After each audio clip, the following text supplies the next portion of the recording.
Transforming from a pear shape to a V shape. Is it possible, and more importantly, can you do it? The answer is yes. Even if you don't have great genetics, you can follow this 2-step guide and transform your body.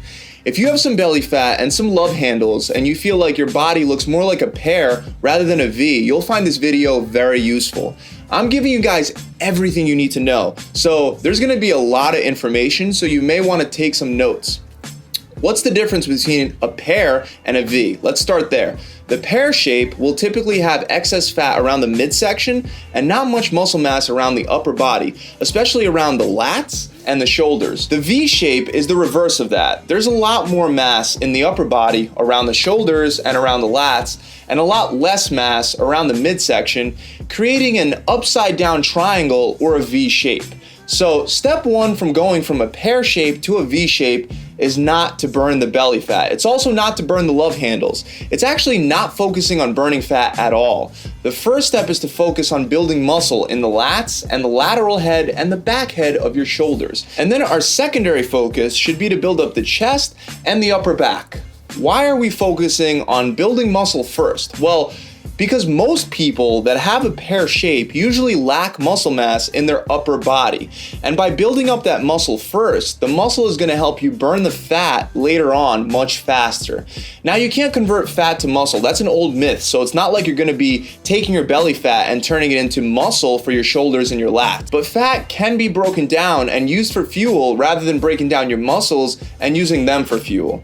This is one of the reasons why it's very well known that people that are heavier have an easier time putting on muscle than skinny guys. To create and maintain muscle mass, you need a lot of energy, and if you're carrying a lot of fat around your midsection, that fat is your pouch of your body's energy reserves. So when you're trying to build these muscles, as far as diet goes, I wouldn't even worry too much about eating a calorie surplus. Just eat real healthy foods, natural sources of carbs, proteins, and fats to your fill. Avoid junk food and processed foods, but don't limit macros. Also, don't overeat by forcing yourself to finish whatever's in your plate. Instead, always allow yourself to finish it later when you're hungry again. At the same time, don't worry about limiting your calories. Even if you gain some fat while building the width, you'll get rid of all that fat at a later step. One of the most important muscles for you to work on to widen out is going to be your lats. You won't see somebody that's really wide without some really good development in the lats. To develop these lats, the best exercises are wide grip pull-ups, wide grip lat pull-downs, neutral grip and regular, deadlifts, and dumbbell and barbell pullovers. Let's go over each one of these one by one. With pull-ups, if you can't do a regular pull-up, not only are there assisted pull-up machines in most gyms, but you can also just buy resistance bands that you could wrap around any pull-up bar to help you do a pull-up. If you do decide to do an assisted pull-up, whether it's with a resistance band or with a weight stack, just make sure that you make those pull-ups as challenging as possible. Aim to clear your chin over the bar for your first couple reps, and then you should barely be able to pull your nose over the bar by the 10th rep. If you're flying up and down doing your 10 reps, you have to reduce the amount of assistance that you're getting out of the exercise. Either drop the weight or go to a lighter resistance band. Over time, you want to drop the assisted weight to nothing so you can do pull-ups with just your body weight. When you're performing the pull-up, make sure that you're pulling with your elbows, not your hands, and try to flare your elbows out. Once you start doing 10 reps with your body weight, then you want to start adding on weight on the dip belt. The point is, progress the weight load that you're using even with pull-ups. Heavier weight will help widen you out faster. The same idea applies to wide grip lat pull downs. I don't care if you start pulling down just the 10 pounds. The point is, increase the weight that you're using as often as you can while maintaining good form and staying within 6 to 10 reps.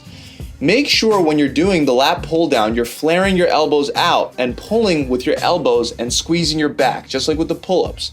With pullovers, the best way is to lay perpendicular to the bench and then pull over your head with a dumbbell or a barbell. I prefer the dumbbell. Also, as you bring the dumbbell over your head and you bring it towards the ground, make sure you take a deep breath in, and every time you come up, exhale. When you come up, you want to stop before the dumbbell is eye level, because when you bring the dumbbell past your head, the tension transfers from your lats over to your chest and your triceps. Now, besides the lats, another really important muscle to widen out the back are the sides of the shoulders. Why the back of the shoulder? Well, it may surprise you to find out that the back of the shoulder is more responsible for an illusion of width than even the side of the shoulder. You will be working your entire back, including your lats and the back of the shoulders, with deadlifts as long as you choose a heavy weight. Deadlifts are primarily used for the hamstrings and the glutes, but they are really effective at building mass in your back when you use a heavy weight load. Other great exercises for shoulders are lateral raises with your elbows bent, face pulls, bent over reverse dumbbell flies, and reverse flies using cables. Whenever you're doing lateral raises and reverse flies, whether you're using cables or dumbbells, you want to try to keep your elbows slightly above your hands when raising. That's going to put all the pressure and tension on your shoulders. With face pulls, keep your elbows really high and squeeze your back as you bring the rope to your face. Now, you also want to make sure that you work your chest and your back and your legs, of course, but your lats and your shoulders are going to be the most responsible for that width.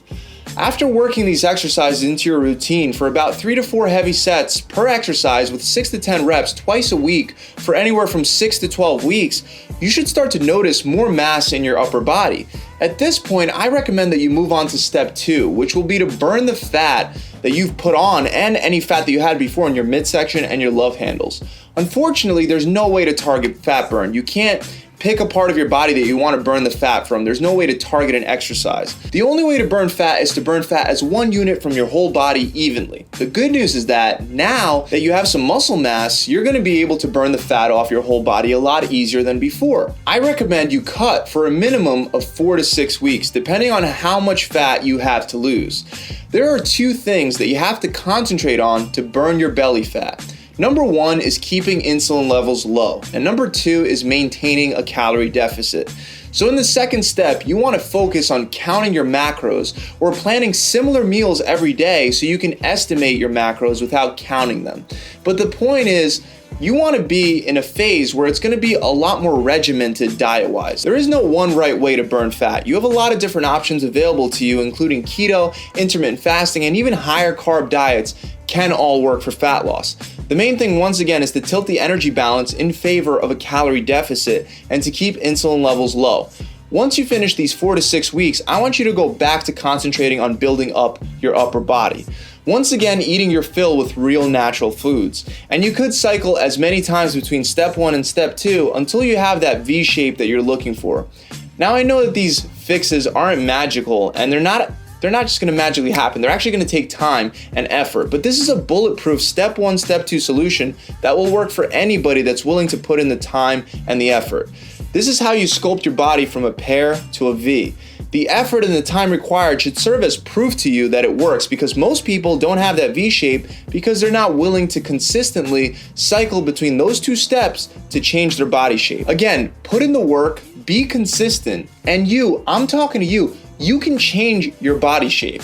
That's it, guys. I really hope this video has helped you out. I'll include some links for videos in the description for some free fat loss meal plan videos that I made before to get more info and more in depth into how to set up your cut. If you enjoyed this video, subscribe to this channel and visit my website, gravitytransformation.com, where you can get a lot more than just another workout and diet plan. I'll see you guys soon.